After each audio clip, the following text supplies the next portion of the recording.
You all came.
Testing, testing. Hello? Can you hear me? If you can hear my voice, clap once. You can hear my voice? Huh? Yeah, that's what I thought. Yes, we're gonna really have to talk loud. Yeah, he needs 7 more minutes, Okay. so we just need to just hold off. But Yeah, like, I'll try to get people to come to the front. yeah, see if you can talk louder. Your voice is soft, but it's so much going on back there. But I think once everything gets quiet, So I just need to use my your Dr. kid Crutcher voice and Dr. and and Damario voice. your Dr. Crutcher, your Mario, and your Hawthorne voice, because I Gotcha. know you got one. Yeah, So yeah. that's the voice you need to use, Okay. because I know you be All right. fussing. Don't be afraid. I got you. I got Yeah. you. All right. Those of you in the back, can you please come to the front? We're trying to fill up these seats up front. If you have a seat in the back, please come move up front. We'll get started in a little bit, about 5 minutes.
here tonight, raise your hand.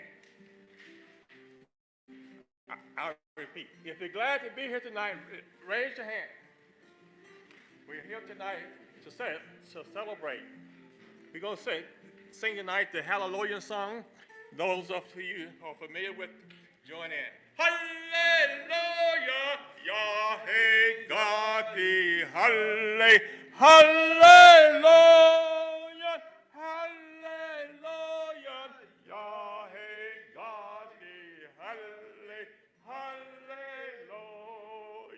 Make the soul pogi, may mona pogi, Hallelujah, Hallelujah. Make the soul pogi, may mona goki, Hallelujah, Hallelujah. Akaso pogi, may mona pogi, Hallelujah, Hallelujah. Akaso pogi, may mona boki, Hallelujah, Hallelujah. Everybody, Hallelujah. Yahweh God the Hallelujah, Hallelujah, Hallelujah. Yahweh God the Hallelujah, Hallelujah. Amen.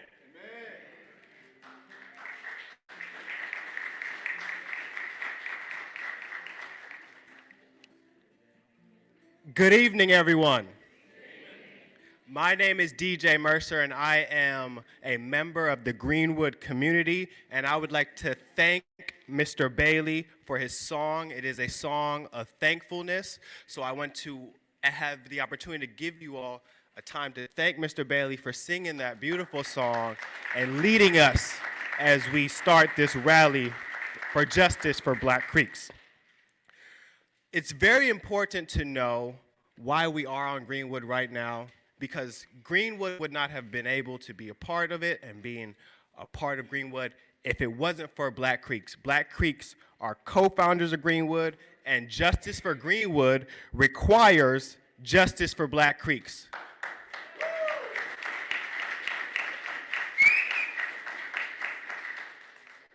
So when I say justice for, you say Black Creeks. Justice for? Black Creeks. Justice for? Black Creeks. Justice for? Black Creeks. So it is my honor to introduce and also acknowledge several people who are in attendance for today, including Attorney Damario Solomon-Simmons, his co-counsel Eric Giles, David A. Riggs, representing their clients, Rhonda Grayson, as well as Jeff Kennedy, and the Justice for Black Creeks Coalition.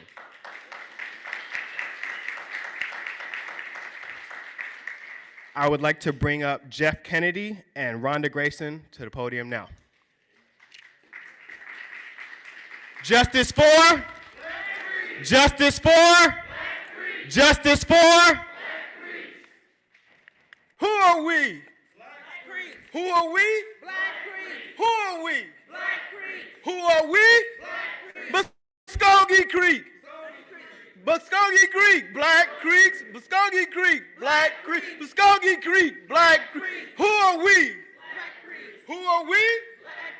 Who are we? It's all right. There's a lot of us today that don't really know who we are. This journey's been long, and it has really been tiresome. But as the songwriter says, 99 and a half won't do. Trying to make 100. With that said, I'm just going to say, my name is Jeff Kennedy. I am a descendant of freedmen. Ben Grayson, number 5329. My grandfather was Chinny Chodkey. He was documented as a half-breed, half Indian, half colored. But it also says that he married a black woman. So what does that mean to me? Anyway, I just wanted to also acknowledge Damario Solomon-Simmons, his co-counsel, Eric Giles, David A. Riggs, and of course the Justice for Black Creeks. We really appreciate you all giving us this opportunity to just come and bring our fight and join our fight, because we know we can't do it by ourselves. It takes each and every one of you. Again, who are we? Who are we? I'm just checking. I'll be checking again. Anyway, just to give you a bit about my family, we'll just go through that. Of course, in the Civil War, my great-grand-uncle, Quash McLish, he also fought in the Second Cousin Colored, and he was also a private in the 1st Indian Home Guard. I'm just basically saying that to say that whenever there's a call to service, I know at least my family is there. Of course, both fought correctly in the Battle of Cabin Creek in '63, and also the Battle of Honey Springs. Those are the campaigns that was fought in Indian Territory, in case you all didn't know. My family served in the House of Kings and the House of Warriors. We're also listed as the Graysons of the 1967 Creek Law Book. It's really been amazing just waking up and finding out that being in touch with my Africanized Center, I used to think, oh, this is amazing, but to look at the paper and say, Freedmen, who are these people? Where do they come from? To find out that they're talking about me. But for the most part, my name, or they've been calling me all these other names. And it didn't really work for me because nobody wanted to talk about it. Nobody wanted to talk about their past to their kids, so we couldn't pass down those traditions. Virtually, we really don't know who we are. But with that said, moving back, we were also listed on the 1898 census. We did get the 160 acres. So if you are a freedman, your ancestor did receive that 160 acres. I just want to, somebody hear me there? Yes, most people believed in that 40 acres in a view. We got the 160. So if you had 10 members in your family, each one of those family members got 160 acres. So if you had 10 people in your family, that's 1,600 acres. What you gonna do with that? There you go. Anyway, make a long story short, 1938, moving forward, we're in a tribe, we've got our land. The 5 civilized tribes wrote a letter to the solicitors. And they asked, how do we eliminate the freedmen? So again, they're talking about us. We're some of the most documented people. We can go back about 5 generations, whereas everybody else can't. We're the only ones in the nation that's got an 1890 census. They said the 1890 census for the United States had burned down. We're documented. So if anybody want to challenge that, let them challenge those documents from 150 years ago. You can prove this. After the solicitors comes 1979.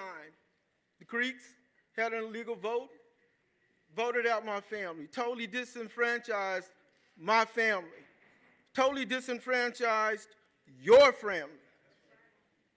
Can I hear that again? That's right, Jeff. That's right. My family, our family. And so here we are today, on the precipice of a groundbreaking decision tomorrow. And we hope that you all there as we finish this journey with who we are. Who are we? Who are we? Standing. Rhonda Grayson. Wow, man, that's a hard act to certainly follow. All right, Jeff Kennedy. I am Rhonda Grayson, one of the founding members of the Muscogee Creek Indian Freedmen Band and chairwoman of this great organization. We are certainly delighted to be here tonight on this momentous occasion.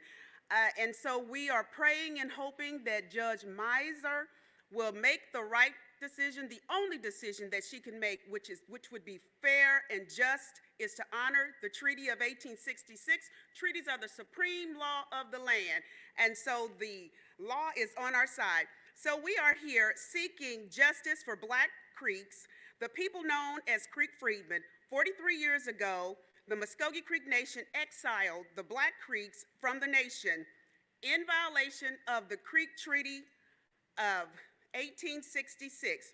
And as I stated, this Creek Treaty has not been abrogated. It is still good and valid law. We need each and every one of you to stand with us and to demand that the Creek Nation honor the Treaty of 1866. It is still good law. And so that is what we are here for. This is the occasion that we're here for. And before I sit down, I just want to stand and thank Attorney Damario Solomon-Simmons. He has been on this journey with us for a very, very long time. I've known him ever since he was a young lad. He's been on this journey with us, and I kept that phone number. I kept it close because I knew we would need it for such a time as this. And thank God for clients like me, because clients like Jeff and Sharon that harass him and get on his nerves, but then there's this good client, Rhonda Grayson. Isn't that right, Damario? That's right.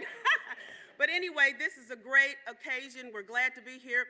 We're so thankful for Justice for Greenwood and the Terrence Kutcher Foundation, who has just gotten behind us and just has supported us along the journey, and so many others who have supported us on this journey.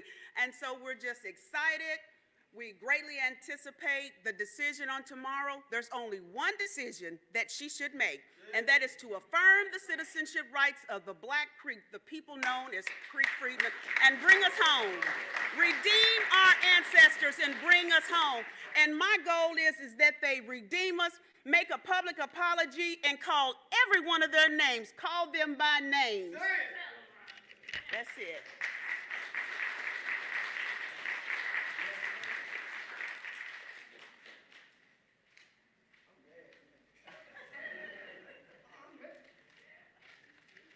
Justice for? Black Creek. Justice for? Black Creek. Justice for? Black Creek. So now I would like to bring a couple people up to the podium. Special guests from Dr. Crusher. The first one I'd like to bring up is Michael Vaughn. So Michael, come up. He'll have 2 minutes to tell the people. Let's give it up for him.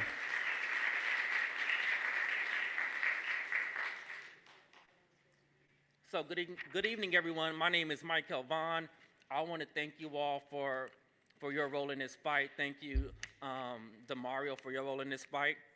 I am here on behalf of my family, who can't be with us right now. I just want to say that my great-grandmother, Maddie Roberts Myers, was an old woman when I was born, so she might have been too old to join us in this fight, but she wasn't too old to share our family heritage and her story as a 100-year-old Black Creek woman. So I stand here today as a representative of my family, demanding justice for all of us, for my family, and for all descendants of Black Native Americans. Thank you.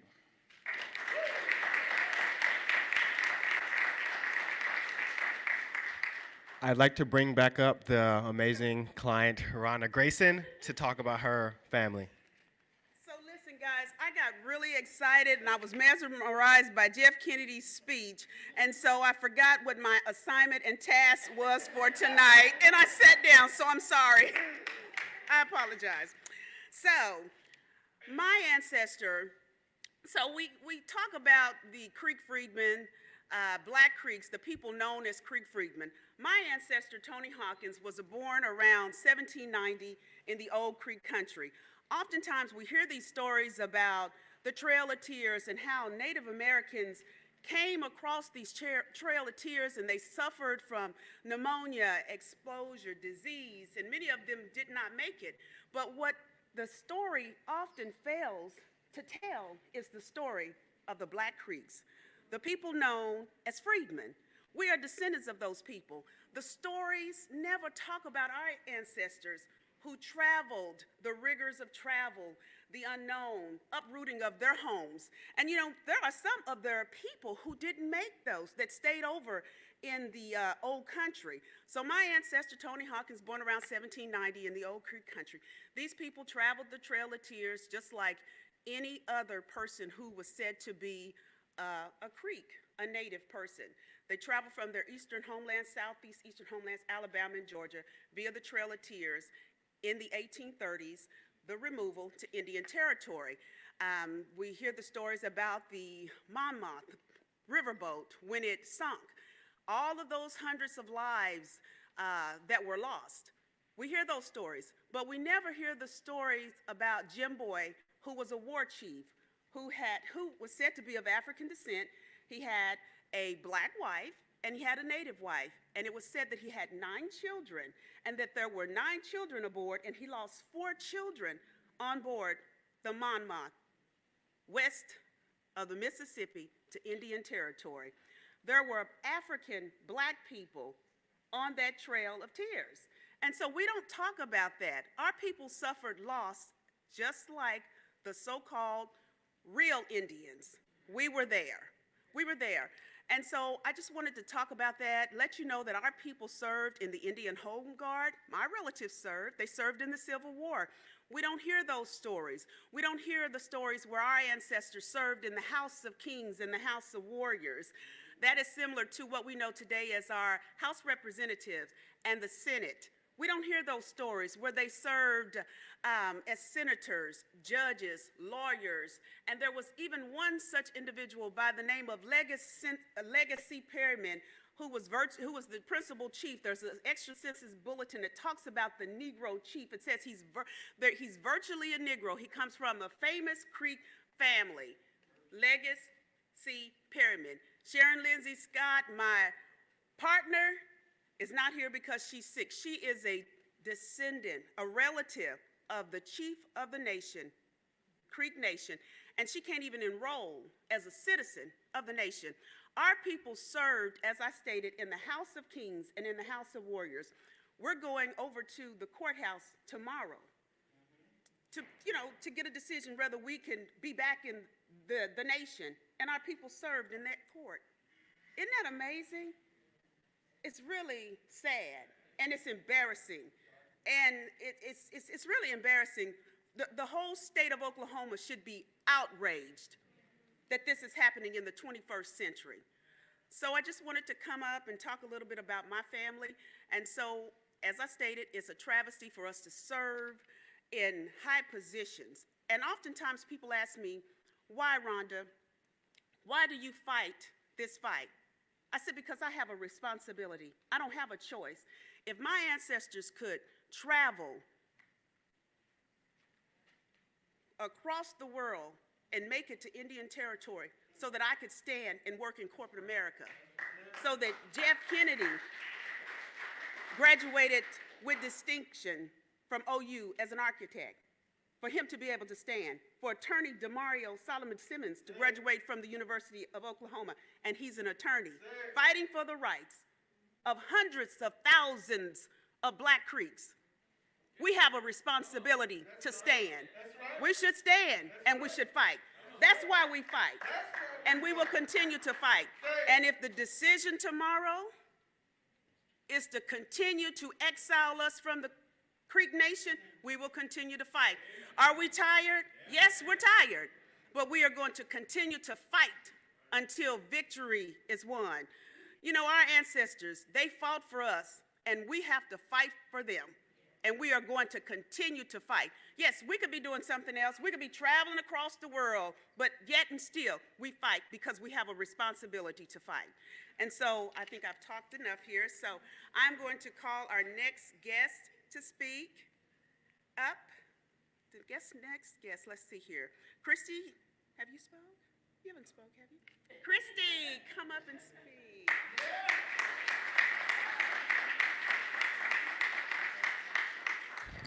Thank you. I probably need a step stool, y'all. I took my heels off earlier.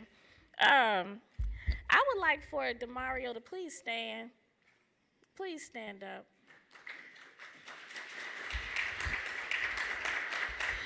Everyone, please just give him some love. Y'all can do better than that. Give him some love.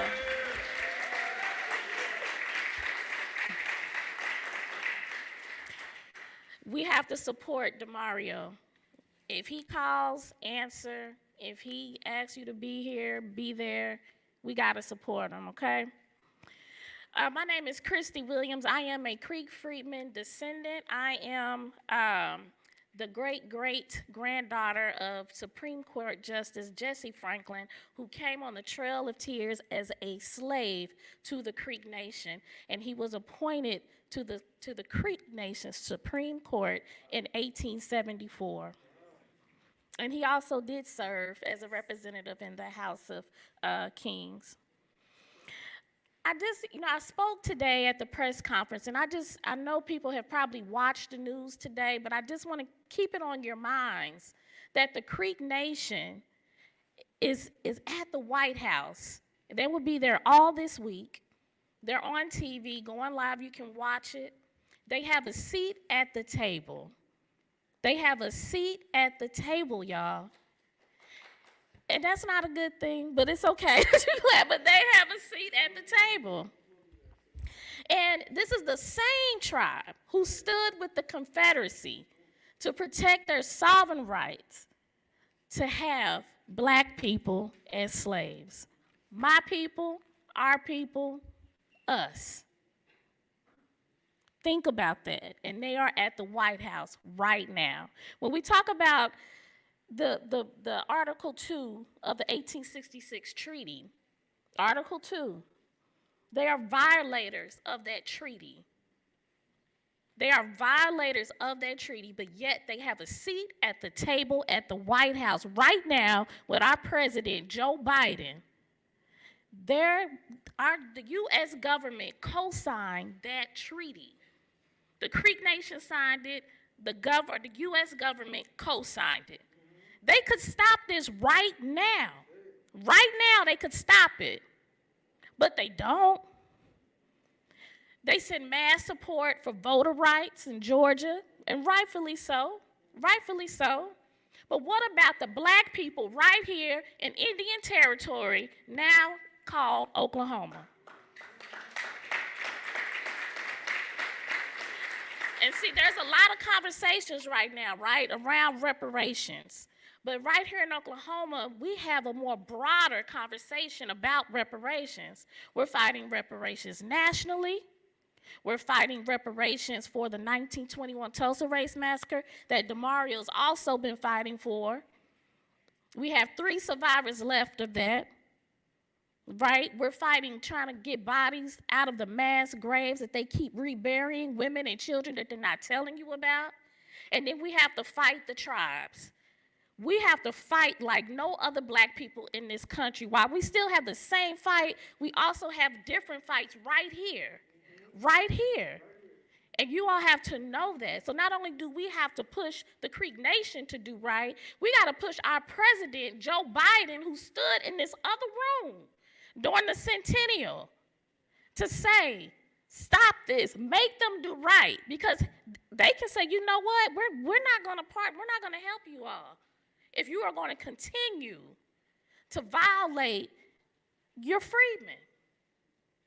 And that term, it's a badge of slavery. It is a badge of slavery they are forcing us to wear. That they are forcing us to wear.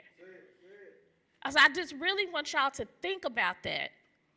Just think about that. And it's Eli Grayson, who's been on the battlefield for a long time, fighting for Creek Freedmen rights.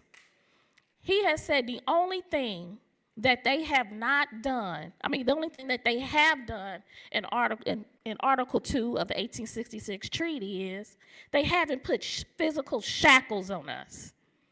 That's the only thing.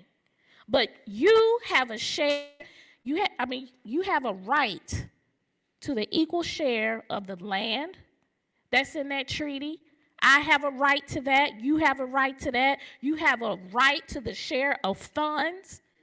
I have a right to the share of funds, health care, housing, education, and we are denied that because they kicked us out of the tribes in 1979. In 1979. So if you're able, I haven't been able, I've been denied, but if you apply for your Creek citizenship, and if you get it, don't apply this wanting a card tag. It's a lot more that goes into this. And I don't care what tribe it is. You have rights, And we have to build an economy within an economy because that's what we did before. We built Greenwood. We built Black Wall Street. We existed here way in 1832 before, I think 1829. We existed here. We were building. We were building. And so I just want to just keep that on your minds, but I also want to leave you with this. Joe Biden, when he was here, President Joe Biden, he said, we can't just choose to learn what we want to know and not what we should know. We should know the good, the bad thing. That's what great nations do. So Creek Nation, you can't cherry pick what parts of this treaty that you want to go by.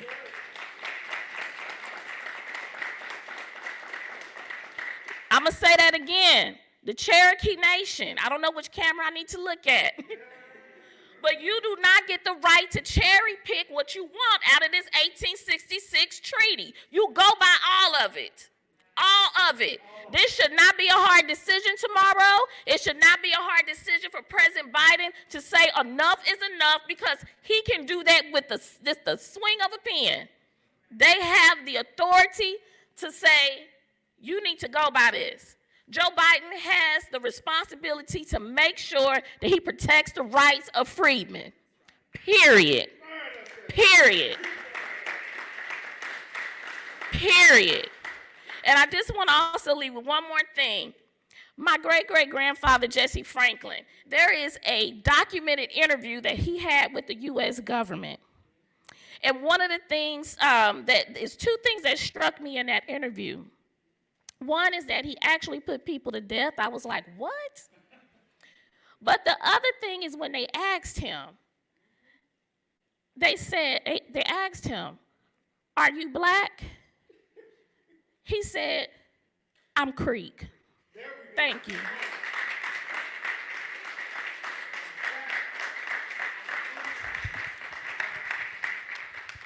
And last but not least, Senator Jabbar Shumate. Thank you.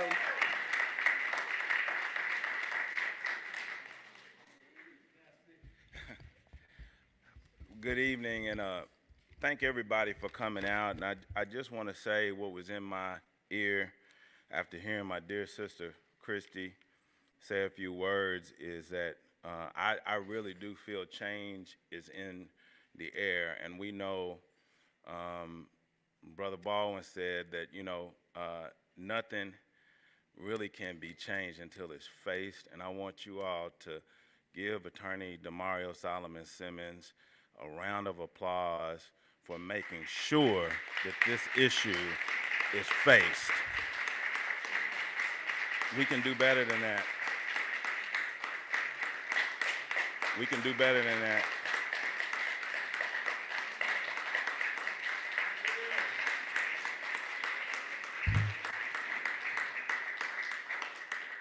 I can speak to my classmates' efforts because when I really was a senator and a state representative, we were working on this issue, and when I look at Damario and Eli and myself and several others, we started this process. We all had hair. Now we don't have no hair. So it's time, we've been at this a long time, and it's really time to see the right thing done. And I'm not going to give you a historical conversation. It's very plain. My grandmother used to say, even Ray Charles can see that. It's very plain. There's not a whole lot of deliberation or discussion about what that's about. I really want to say thank you to these families, Grayson family, all of the families that have been involved. I'm a descendant of the Sales family, of Harry and Jane Sales of Wagner County. Actually, Freedmen, whose allotment constituted the original plot of land for Broken Arrow. You can go to the Broken Arrow Historical Society and see that. I haven't seen it because I don't want to see an award or a plaque in a historical society. I want my heritage. And so it's real personal for me, this piece. I don't often speak about it because my grandmother raised us eating safsky and speaking the language and singing the songs, culturally united as a black woman and a Creek woman. And I would be remiss if I didn't acknowledge any descendant of Harry and Jane Sales who are here far beyond me have fought this battle. If you will stand, if you're in the room, please stand. Some are, thank you, my cousin Signe and others, the Ford family and Sales family. I just want to acknowledge them because I really stand on their shoulders. I'm speaking as a member of that family, but I think even more personally, I know as a former elected official in this state, it is very difficult to have two sets of rules. And many times we fought for a long time to allow these tribes to have a different set of rules. And we're not begging for anything. I was told as a child to pray not to just do things right, but do the right thing. So tomorrow, walk into that courtroom with these folks and demand that they do the right thing.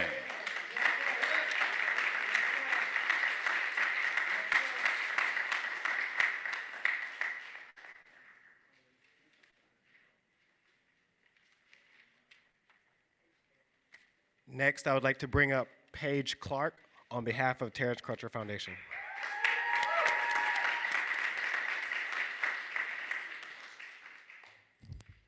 Okay, can I get the microphone right? First question. All right, good evening. Thank you so much to everyone who's already spoken. It's an honor to be up here with you. My name is Paige Clark. I am a Muscogee Creek Nation citizen, and I am here with you all tonight to insist that non-Black Creeks stand in solidarity with Black Creeks and this court case.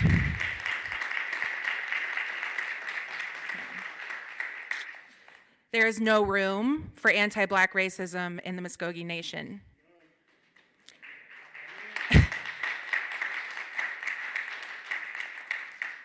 Historically, culturally, presently, it is blatantly obvious that Black Creeks belong in this tribe. Not only is it immoral to deny citizenship, but it is illegal according to our own treaty. I know so many non-Black Creeks who quietly support this court case, who quietly stand with us and what we're talking about. But I am here tonight to proclaim loudly that non-Black Creeks shout this from the rooftops. So thank you to all the families. Thank you to everyone who's fighting. It's really, really appreciated, and you're not alone. Thanks.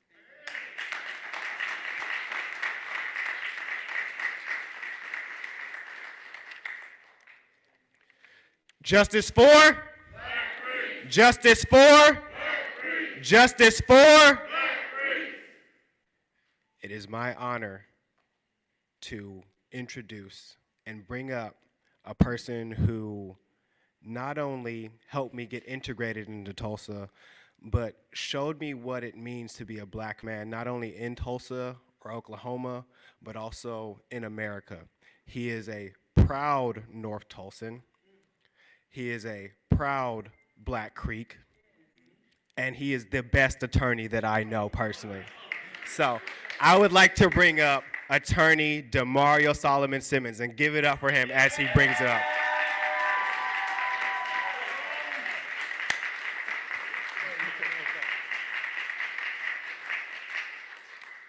Man, this is awesome.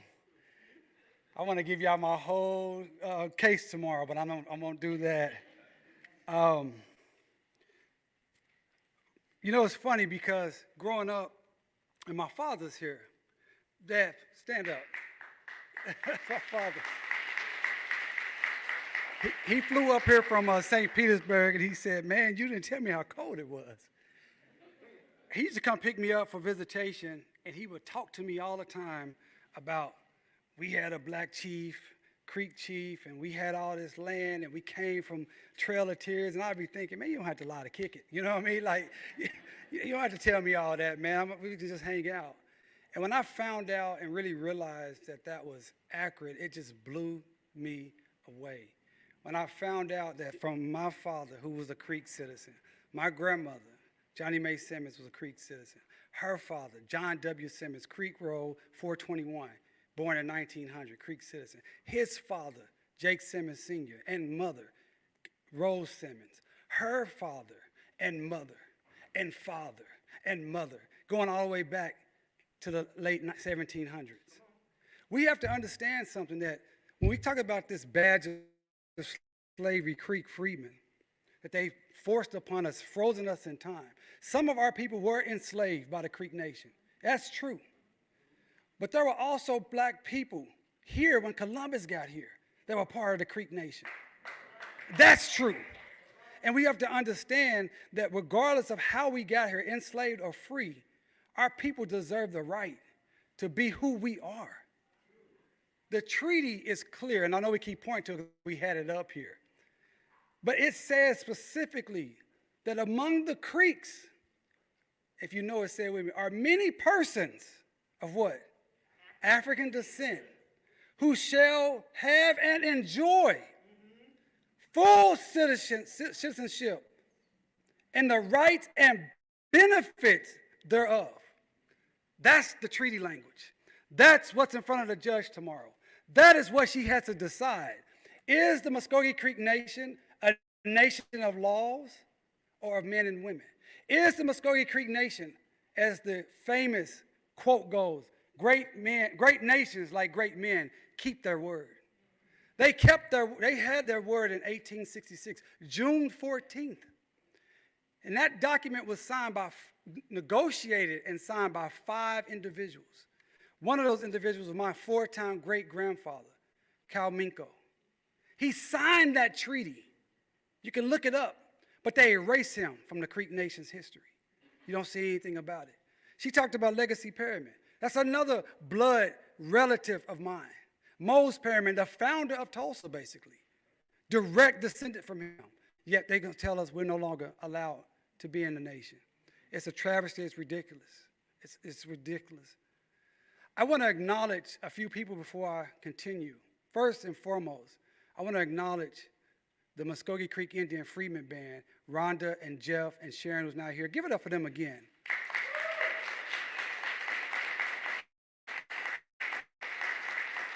This has been some hard work, expensive work, time-consuming work. They're not professional advocates and lawyers like me. They have regular jobs, corporate jobs, and they do this on their free time. They've been flying all over this nation, talking to anybody that would learn about us, having conferences and educational opportunities for anyone that would listen to get to this point.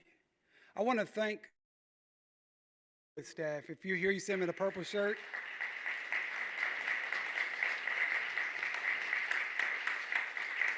Because we understand that Black Creeks were the co-founders of Greenwood and its Black Wall Street. If there were no Black Creeks, there would not have been a Greenwood. And to have justice for Greenwood, you must have justice for who? Black Creeks, no doubt. I want to thank our coalition partner, our partner on everything, the Terrence Crutcher Foundation.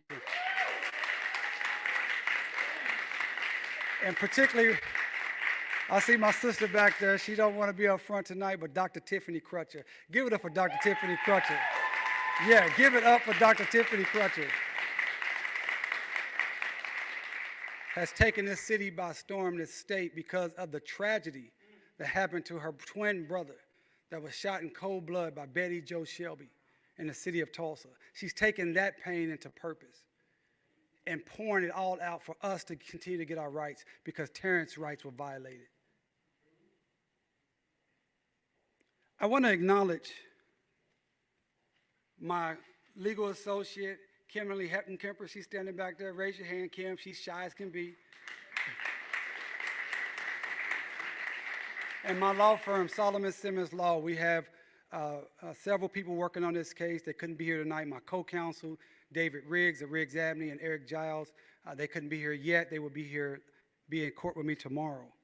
Also, I would be remiss if I didn't acknowledge my friend and my original Creek client, Ron Graham. Ron, please stand.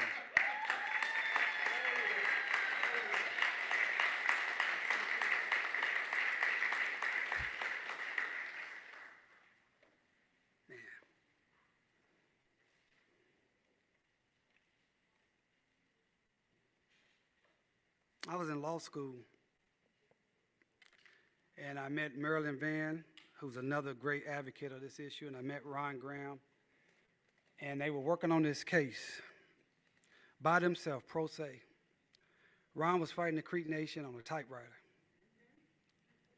and they asked me would I help, and I didn't know nothing.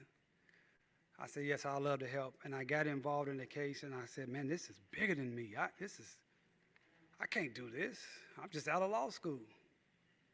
And Ron, the co-plaintiff, Fred Johnson. Mr. Johnson died several years ago. He was a lovely man. And I remember he saying that his grandfather, who was a Creek, told him one day you're going to have to fight to prove that I'm your relative. And we had a case in 2005, 11-day trial, the Creek Nation. They treated us like trash, didn't they, Ron? Ron had applied like 8 times up until that point, and it got denied with the same letter that said, you're nothing but an ex-slave. You have no Indian blood, denied. We proved over 11 days how they treated black Creeks with humiliation, degradation, called us niggas, slaves. We proved it in court. And their Supreme Court, 2 years later, overturned our victory. They thought we were going to be finished. Here we are 15 years later, going in with this energy. It's a different world. You know, when George Floyd happened, that knee, everybody saw that knee on George Floyd's neck, but it was the knee that's been on the neck of black people for 400 years, and goddamn it, we ain't taking it no more.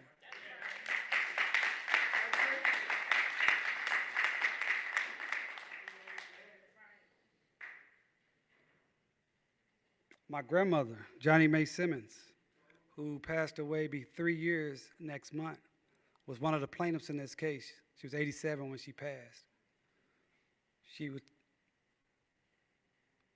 heartbroken to have her heritage stolen, stripped and stolen from her, her history, her culture.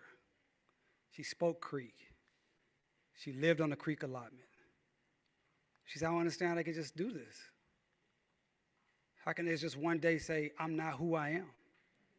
So when they asked us what this is about, yeah, we want our health care benefits because we're entitled. Yeah, we want our educational benefits because we're entitled. Yeah, we want our housing benefits because we're entitled. Yeah, we want every other benefit that any other Creek because we're entitled. But more importantly, more invaluable to any of that is we want to affirm who we are and who our ancestors were and not allow you to take their hard work over hundreds of years, centuries, erase it like we don't matter. So tomorrow, we're going to present the best case the Creek Nation has ever seen.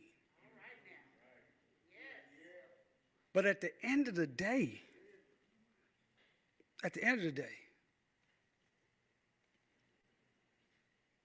we're going to show that treaty. We're going to lay it out on the PowerPoint, and we're going to read it. And we're going to ask the Creek Nation. Now, aren't you the same nation in 2020 with the McGirt decision? You said that the Treaty of 1866 is valid? Are you the same nation? Are you the same nation? Because you went to court on The Treaty of 1866, right, Eli? On Article 3. I'm here in court on the Treaty of 1866, Article 2, baby. So either you're going to be a hypocrite or you're going to follow the law. It's that clear. What you say, Christy? Yeah.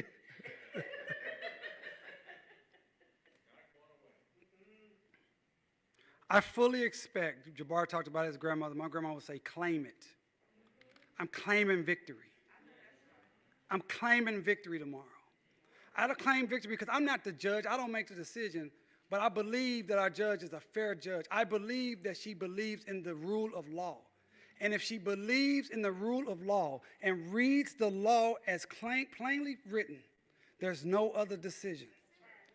It's the same thing that the Cherokee tried to do, the Seminole tried to do. This treaty is very, very, very clear. I want to leave you with this.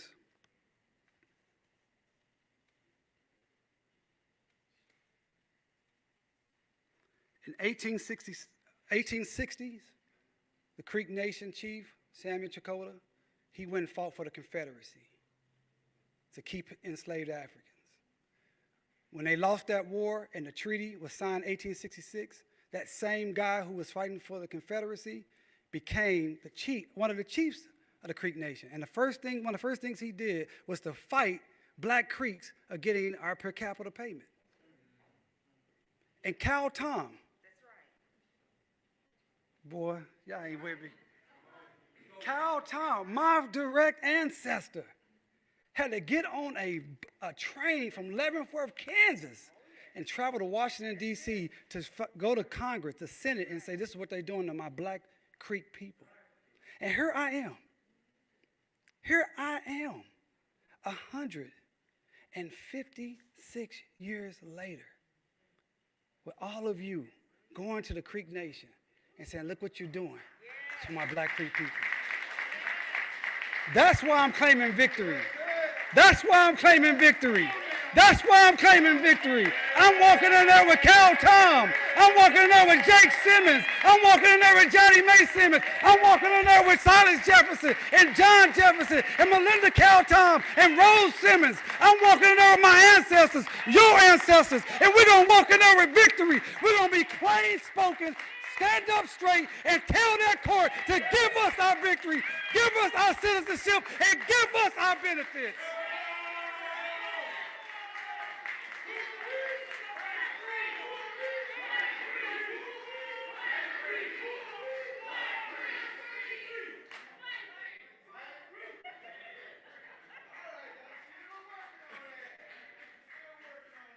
I'm like, Rhonda, I got riled up. I forgot what my next assignment was. My next assignment was to bring up and introduce a good friend of mine. He really doesn't need any introduction. I'm talking about Roland Martin. Before he comes, I want to tell you I've known Roland now about 17 years. We met first, and he may not remember this, but he probably does because he's always, he's an alpha and he thinks he's, so much better than us Qs. But I met Roland first in Las Vegas at a National Association of Black Journalists conference. I guess it must have been like 2007. And he was down there just running his mouth, arguing with everybody. And you know me, I let him run my mouth and argue too. So we've been at it ever since.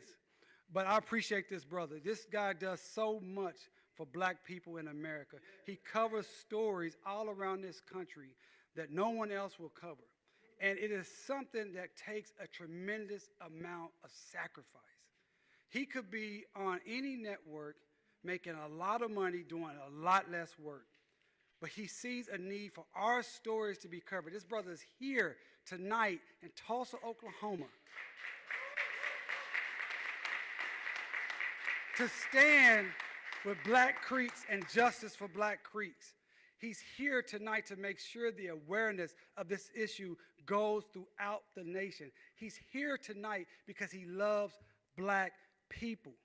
So as I bring him up, I want you, when you hear his words, I want you also to buy his book, and I want you to support Roland Martin Unfiltered. He couldn't make these type of events throughout this nation without our support. He doesn't get a lot of corporate support because corporate support means he couldn't cover the real black issues the way he does. Give it up for my guy, Roland Martin.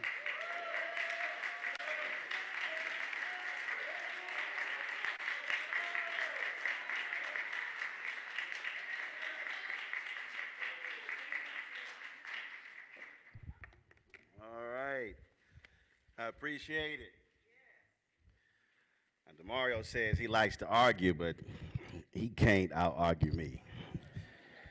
You might be a great attorney, but you cannot out-argue an alpha. You know better than that. Definitely glad to be here. Before I start, let me shout out. You black people, you always gotta shout out Jesus and your mama and your daddy. Today is my mom's 75th birthday. She's watching. She's watching. Black people, real black. They like, hey, we're watching. Okay, I got you. My dad texts me like literally doing the show. I'm like, dude, you know I'm working right now. I'm like, I'm actually live on the air. But so yeah, my mom turned 75 today. So shout out to her. And it's always good when you still have your parents and you show them some love and affection. And I appreciate being here. We're live streaming this on the Black Star Network. We've been in Georgia the last couple of days, broadcasting from there, supporting Senator Raphael Warnock in his re-election bid against that buffoon. And we literally go back to Georgia tomorrow, first thing tomorrow morning. We'll be there through the election day, December 6th. Because that's an important election, not just for Georgians, but also for all of us around the country because of the importance of the United States Senate. As I was standing back there and I was thinking about how I wanted to start, what I wanted to speak on, and it was very interesting that we're having this discussion in this fight because 2 days ago, I got an email and an invitation because tonight, in a couple of hours in Los Angeles, is going to be the LA premiere of the Will Smith movie Emancipation, and directed by Antoine Fuqua. And he is playing, many of us have seen that photo of the slave who was whipped and the photo of the scars on his back. Well, Will Smith is playing that particular actor, and they hit me up, and Will and I are friends, and they said, man, we would love to have you there. I sent him a text, and I said, brother, I said, it's a good chance. I said, there's no direct flights after I get done in Tulsa to get to L.A. I said, but certainly good luck, with the film, and so they said, hey, look, we really want you to be here, and I said, I understand that. I said, but y'all hit me about 5 days late, because Damario would sweat me like a bill collector to be here in Tulsa. And I said, man, I'm in Georgia. He's like, no, got to have you in Tulsa. And I said, all right, we'll work it out. And so I had to tell the Warnock campaign, look, I got to take a trip there, and I'll be right back. And it's interesting to juxtapose those two. So you have this Apple film that's coming out telling this story of this black man, and it's titled Emancipation. And here we are in 2022 still talking about emancipation. I'm a native of Texas, Houston, and born and raised. And for us, Juneteenth is something we've always celebrated, that's where it came from. Now it's a federal holiday, and so it's new to a whole lot of folks. And there were people who were saying, well, I don't know who asked for this, and that was quite offensive to those of us in Texas because we fought to make sure it was a state holiday. Because even though we were celebrating Juneteenth, which was when the slaves in Texas found out 2 years later they were actually free, Juneteenth was always about emancipation, not just the celebration of the ending of slavery, but also still the continuing quest for freedom. And if anybody understands the history of black folks in this country, we have been on a consistent quest for freedom and have never actually achieved freedom in this country. Now, allow me to unpack that. When I say we have never actually achieved freedom in this country, passing Reconstruction amendments giving us the right to vote, giving actually black men the right to vote. The 14th Amendment, the Equal Protection Clause, those were not actually, that wasn't emancipation, those were laws. Dr. King talked about be true to what you put on paper. He said, our challenge to America is to be true to what you put on paper. So what Damario just laid out is to this Indian nation, be true to what you put on paper. If this was the commitment, then word is bond. But unfortunately, in this country, black folks know word has not been bond. Even when laws were passed, we know what happened. Even when laws were passed that supposedly granted us freedom, the 1860 Civil Rights Law, and on and on and on, we know how they were circumvented in this country. And you have people today who say, well, institutional racism just simply does not exist, but those are folks who are living in fantasy land. Because you're still seeing the effects of that. You're seeing the effects of how we have been ignored financially, educationally, when it comes to health. When you see, anytime there's a health stat, it's a good bit black folks are likely dying at a higher rate than anybody else. And then folks say, well, I don't quite understand what the connection is. Well, the through line is black, black, black, black, black, which means racism, racism, racism, racism. And what we also have seen in this country is that when we have fought to change America to live up to what it put on paper, everybody else has benefited. Let's be real clear. The fight for freedom and emancipation by African Americans in America has benefited Native Americans, Latinos, Asian Americans, women, gay folk, lesbian folk, take your transgender, take your pick, because we understand when the law is changed, it's not just benefiting us. But even when we fight to do that, there's still a fight after the law has been signed. Because it's one thing to change the law, but it's another to actually make it real. And see, that's the real challenge. If you read Dr. King's book, Where Do We Go From Here, Chaos of Community, he said it didn't cost America much to allow us to swim in swimming pools, to go in parks, go to restaurants. He said, but the question is, will America write that much larger check? And that really is where we are in 2022. We have folks who say, well, man, why do we have to keep fighting? Well, first of all, if you are black in America, you are born having to fight. In fact, if you really want to go there to understand the plight of African Americans, when you look at the black mortality rate, when you look at black women dying at a higher rate just to have children, hell, we're fighting just to be born. We're fighting just to get prenatal care. So really, the fight for black folks exists before we were even born. The fight exists in the womb. And so it simply comes with being black in this country. And so what I say to folks who are younger, they say, well, why do we have to do these things? It's called your turn. It's called batter up. It's called tag in. Because Jackie Robinson wrote, his book is called I Never Had It Made. He wrote, if one black person is not free, I never had it made. And that's really what this is about. There's somebody here, you might say, well, or somebody who's watching, they say, yeah, but you know, I ain't Black Creek. That ain't got nothing to do with me. Yes, it does. Because today is Black Creek, tomorrow could be you. Right now in Tennessee, they determined that Tennessee State University, HBCU, has been underfunded to the tune of $577 million. And just a few weeks ago, they're interviewing the president of Tennessee State University, trying to figure out why they had this explosion of black students coming to the university and why they had to put them in hotels and saying, well, you knew you didn't have the space, well, then why you were sitting and put them in hotels? Well, why in the hell you ain't giving them the $577 million to build dormitories? And so I've said to some people in North Carolina or in Ohio, that's still a fight for us. And so when we fight for the money in Tennessee, then we got to go to Maryland and fight for that money. Then we got to go to Mississippi and fight for that money. Because the reality is, where there is a fight, freedom, and equality for black folks, we all have to be there.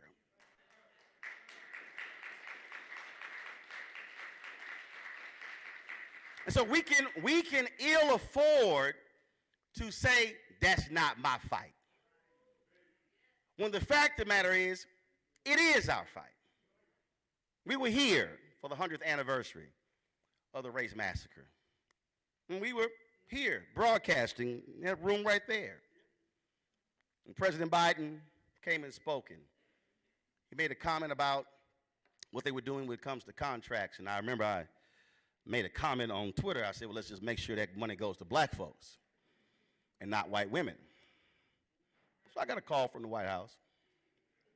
The next day, as I was at the airport, they were not happy with what I tweeted. Well, first and foremost, one, I own my show.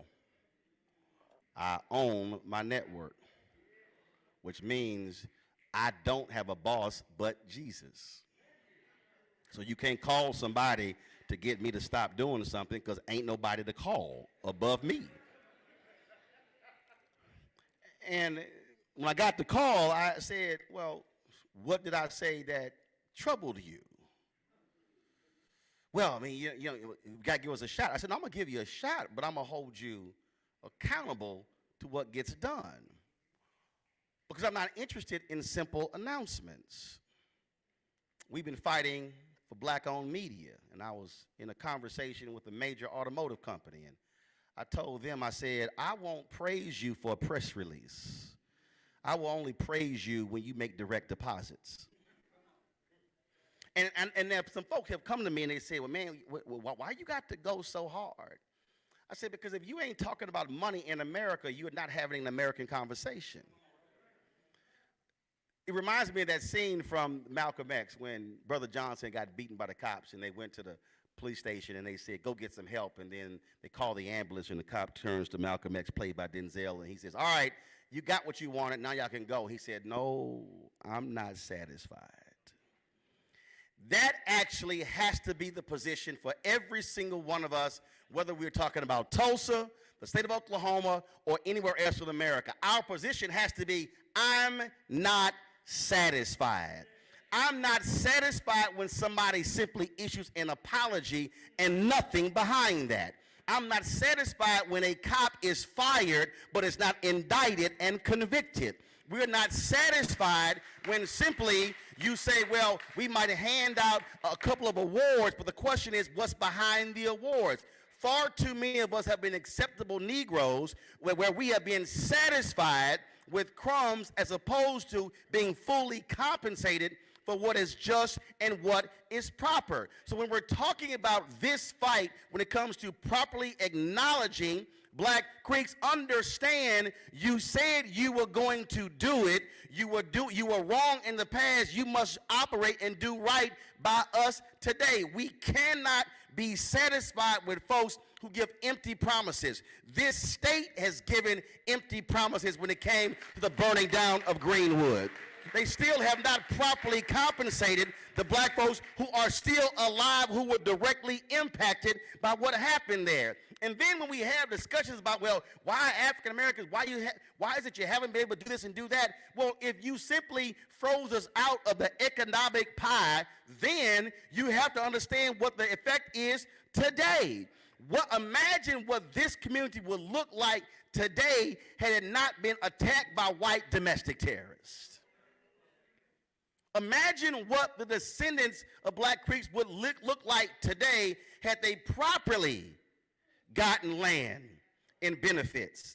Do understand when you talk about health care today, it literally can change your bloodlines tomorrow and down the line. So the fight today is not about the individuals today who will benefit. The fight is actually for the individuals who are yet to be born. When we're talking about benefits, land and resources and healthcare and dental, we now are talking about changing or shifting or reversing the historic downward trends that have affected us. And so now all of a sudden, if our women are getting proper prenatal care, and all of a sudden the child that they are carrying actually comes out of the womb not behind an average white child. A few years ago at the National Press Club, Jeffrey Kander stood with Marion Wright Edelman and literally said that black children are behind white children in the womb as a result of the health care of the mothers. He said, so here we are, we're trying to get them caught up from first grade through the fifth grade. He said, when they're coming into this world already behind. And so this fight here is about how do you now begin to change that and reverse that. This now means how do you now begin to create and build an economic system where we're not dependent upon somebody else. We're operating in customer service jobs and being employers, being employees, as opposed to employers. As opposed to depositing checks, we're now ones writing checks. And so the fight has to be looked at totally different. And why is it important for Damario and the attorneys to be involved? Because the reality is the changing of the laws has been the fundamental basis of the freedom. We can talk about, and I'm not diminishing protest. Those were valuable. They are valuable. They serve a need. But the reason the black freedom movement was so powerful, because you had action in the streets and action in the courts. The streets helped the action in the courts. The streets changed the public perception that then impacted the perception of the judges. So the role of Thurgood Marshall and the NAACP Legal Defense and Education Fund was aided by the protests. The lawyers needed the action in the streets. The lawyers and the folks in the streets needed the action in the suites. They needed all of these forces moving at the exact same time. So then you had black media that served a role. You had black educators that served a role. You had black lawyers serving a role. Black business owners like A.G. Gaston and others who were funding the movement serving a role. Then you had the folks who were cooking the food serving the role, and the folks who were taking care of the children serving a role. What I'm laying out to you, everybody had a job to do when it came in trying to actually gain freedom. So leaving here, what you should be asking yourself is, what role am I going to assume in this fight for freedom, for emancipation? And so you might say, well, I showed up tonight to the rally. All right, that's good. But what about tomorrow? Now, what happens tomorrow? Tomorrow is the legal battle. Now, it may not go the way you want it to go, but then what's next? And so everybody has to make a decision, and that is, what role am I going to play to ensure that justice is done for Black Creeks? And let's say tomorrow goes well. Let's say the right outcome is announced. Then you likely will celebrate. And if you celebrate, great, celebrate. But 24 hours later, you should then say, what's next?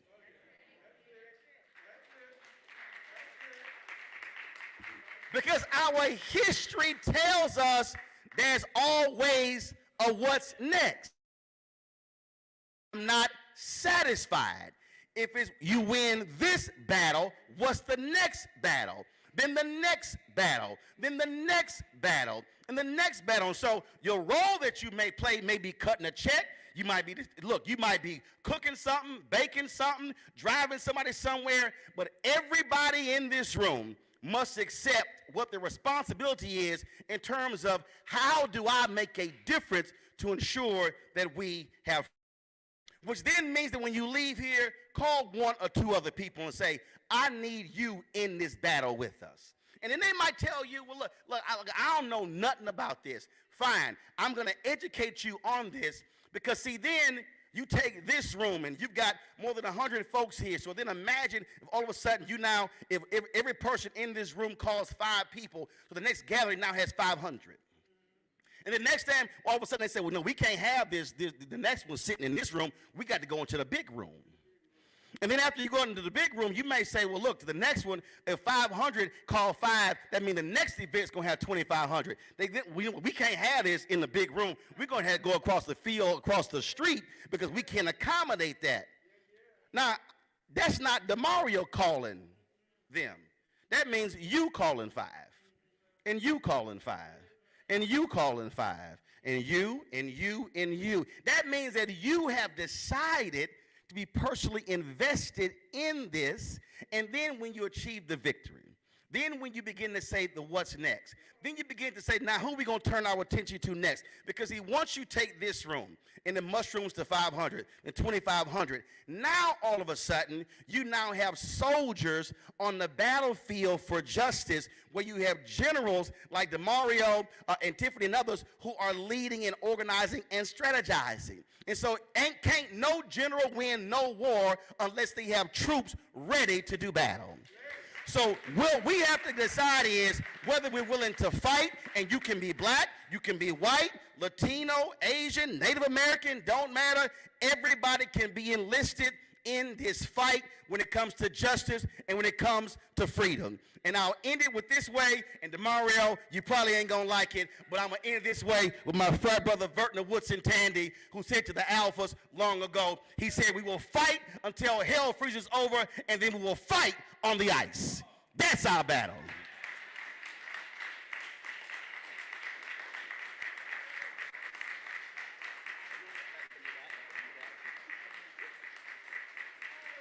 Give it up for Roland Martin. Give it up for Roland Martin.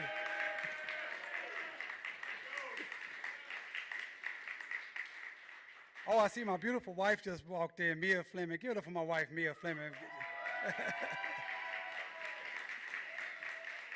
Listen, DJ is going to close you guys out, but I wanted to just say something real quickly. Congresswoman Sheila Jackson Lee from Houston, Roland's hometown. I talked to her, and I wanted to make sure I told you, she wanted to be here tonight and tomorrow for the hearing, but she's in session, and she couldn't get down here. But she said, Damario, and if you ever talk to her, Roland knows this, she does not play. She said, you tell the people I'm with Black Creeks. I'm standing with the Black Creeks. I'm fighting with the Black Creeks. And I am there, even though I can't be personally, I am here with you guys, and I will do all that I can as a congressperson to help the Black Creeks. So if I had not said that, and she saw this on Roland, I would have got a phone call. So I just want to make sure, Congresswoman, I delivered the message. DJ.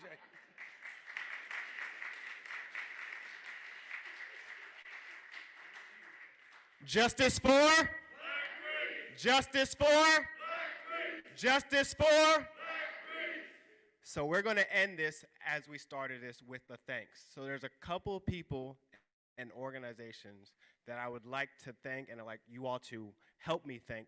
First and foremost, I would like for you all to help me thank Terrence Crutcher Foundation co-founder, Reverend Joey Crutcher.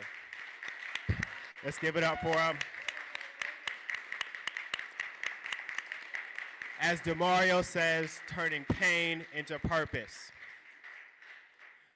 Next people I would like to thank are those Black Creeks who came from out of town. If you came from out of town to attend this rally today, please stand up and be recognized. Thank you all for coming in. That support is very important. And lastly, I would like to thank all the Black Creeks in this room today.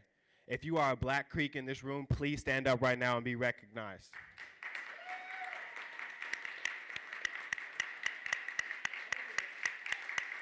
Yes. That's incredible. So there's a couple things we can do as well. Brother Martin, Brother Roland talked about things you can do. There's something you can do right now. Most of us, if not all of us, have a cell phone. Take out your cell phone right now and follow Justice for Greenwood on Instagram, like us on Facebook, go to our website, justiceforgreenwood.org, and also play a role if you're not be able to be there tomorrow. Do a donation at justiceforgreenwood.org. So I also want to thank you all immensely for coming out today. The first part of it is showing up. Without showing up, there's nothing else that we can do. But you all showed up, not only for yourselves, but for Tulsa, for Black Creeks as well as your ancestors. So I'll finish this how I started. Justice for? Black Creeks. Justice for? Black Creeks. Justice for? Black Creeks. And one last thing, I saw somebody walking towards me. If you would like to go to the bus tomorrow for the hearing, please see a TCF team member, like the wonderful Jayla right here, or Diamond back there waving. They have Terrence Crutcher Foundation shirts. Also my friend back there with the Black Wall Street shirt who led us and started off with that amazing chant. So,